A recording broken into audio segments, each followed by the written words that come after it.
Hi guys, Robert McDown here from Practically Free Porsche. I thought it'd be a good idea to create a little mini series of some of the cars that I've owned, just so you can get an insight as to what I like to live with and that type of thing. So we'll start with my current car, and that's a 1995 911 Type 993. Back in 2012, I was driving a Boxster S, and I really enjoyed that, but I wanted the 993. I'd fallen in love with it years before, and who wouldn't, with the lovely curves and the beautiful shapes that the 993 has. They made the track a bit wider in these cars, and so the arches are flared, kind of like a kind of Coke bottle shape. And the rear suspension was revised as well. Now they had a multi-link rear suspension setup, which was wider, so they made it a bit wider at the back, kind of like the early turbos. And the idea was to try and dial out the snap oversteer that used to happen in old 911s, which it did. But it's a beautiful, stunning looking thing. So I thought back then, really fancied one, really wanted one. So I thought I sold the Boxster and started scouring the classifieds for a 993. So eventually, it was a Friday afternoon, one came up for sale, and it looked stunning. It was a C2 manual, the one I wanted. The only thing was it was based in West Sussex, so it's quite far away from where I stay in Glasgow. But I phoned the guy anyway and ran through a list of questions I'd prepared in advance, and it all checked out. So I thought, I'm going to follow my instinct on this. My gut feeling was saying to check it out. So the next morning, I went down in the early train from Queen Street down to West Sussex. I took a banker's draft with me, and I went down and I viewed the car, and I knew roughly what to look for. 993s are very robust. There's not a lot goes wrong with them, especially the exterior. There's not a lot of rust on these cars. They sometimes get a little bit round about the scuttle areas, which is the front, or the windscreen areas, front and back. They call that a scuttle surrounds, and 993s are known to to rust in the corners there. And if you see any rot at all, it's a windscreen out job to repair it. Other than that, there's not a lot. I mean, the door checks, the door hinges can make a snapping noise or a cracking noise when you open them. And that can be a potentially expensive fix depending on where you go. The rear bumper supports can rot, but unless you take the bumper off, you're not really going to notice that. You can give it a wee slight move. If it moves too much, you could suspect that your rear bumper mounts are shot. If you ever did take the rear bumper off, you could check the rear chassis legs for corrosion. That's another kind of known weak spot. But other than that, there's not a lot exterior-wise to look for. They're different. They're made different to the previous cars, and the rust protection is very good on them. Mechanical-wise, they suffer like all old 911s. They suffer some minor oil leaks. The 993 engine is very robust, but they sometimes suffer from upper and lower cam covers weeping oil because the seals shrink. They get to an age and they start to shrink. And round about that area can sometimes leak, but it's fairly easily fixed. 993 engines don't really require a top-end rebuild as much as older ones do. Like I say, they're a bit more robust. Interiors are solid. Window lifters can go. And you just do the usual checks, smoke and start up and that kind of thing. And you do the usual old 911 checks over and above that. So I did all that, took it a test drive, all checked out fine. Felt happy about it. Gave the guy the banker's draft and drove the thing all the way home. So I got the 993, and I only stopped to put petrol on it, going home. And by the time I got home, it was like 3:30 in the morning. I was tired and excited and happy. I finally bought the 993. I can't tell you how happy I was. So that was in, and in the last 8 years, it's been really reliable. I've had no major issues. I have expected to spend about £1,000, maybe slightly more each year on maintenance, but I haven't spent that every year. It passes its MOT first time, most of the time, and overall it's been a fantastic experience. I haven't really had any complaints, and I don't really see myself selling the car. I'm going to share my screen with you so you can look at some photos of it. Oh, here's one I took in Glencoe.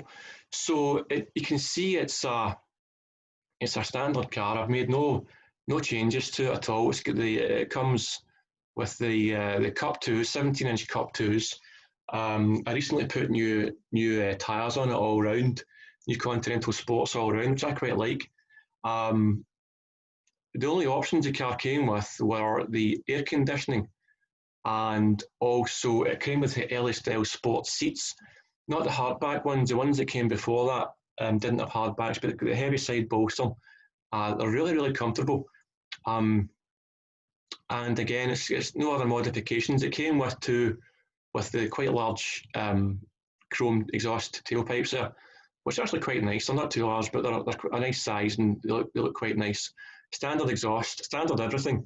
I sometimes thought about modifying it, but you know, at last minute, I've just thought against it. And I quite like having it standard. It suits me, and you know, sometimes I think about it, but I haven't changed anything yet. What else can I show you?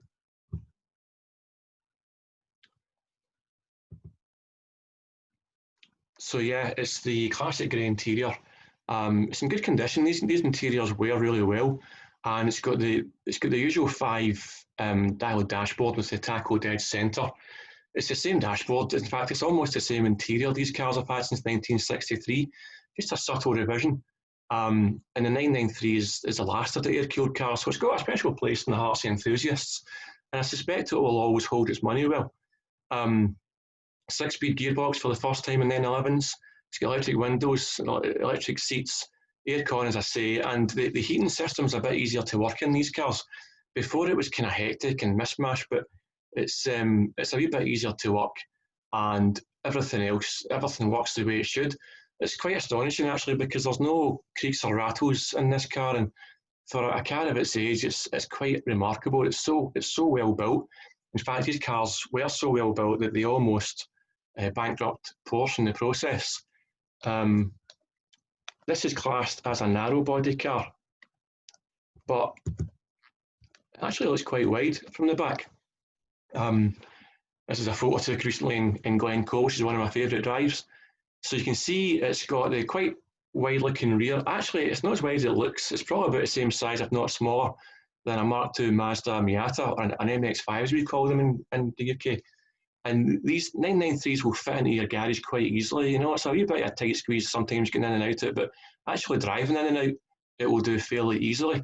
The C2 has got they call it the narrow body. This, you know, so the C2 and the C4 have got the same kind of body, and they look the same exterior wise, albeit the C2's got the black aluminium brake calipers and the C4's got silver aluminium brake calipers, and it's got a wee Carrera 4 at the back as well.